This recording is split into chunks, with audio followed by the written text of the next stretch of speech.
মনমতো হইলে মুক্তিযোদ্ধা, মনমতো না হইলে রাজাকার। কত কিছু দেখলাম এই শাহবাগের বুকে। একটা গল্প শুনেছিলাম, পাক হানাদার বাহিনী যখন বাংলাদেশে অ্যাটাক করত, ৭১ সালের ঘটনা বলতেছে, আমরা তো দেখি নাই, শুনছি আর কি।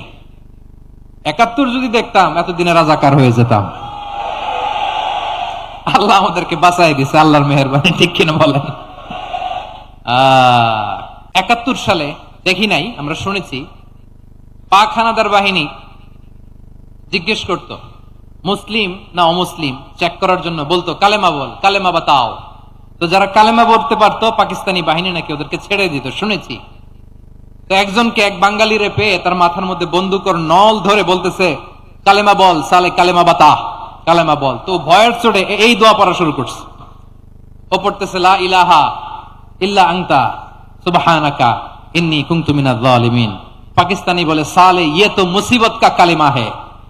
বাঙালি কয় হাম তো ভি মুসিবত মে হ্যায়। পাকিস্তানি বলে বেটা কোন দোয়া বললে, এটা তো মুসিবতের কালেমা। কয় আমিও তো মুসিবতে আছি, আমার মাথার মধ্যে বন্দুক ধরে তুমি আমার কালেমা জিজ্ঞেস করো, এখন কোনটা কালিমা আর কোনটা কি দোয়া আমার হুশ আছে নাকি? প্রিয় ভাইরা, আসলে এটা দোয়াউল মুসিবা, বিপদে পড়লে এ দোয়া পড়তে হয়।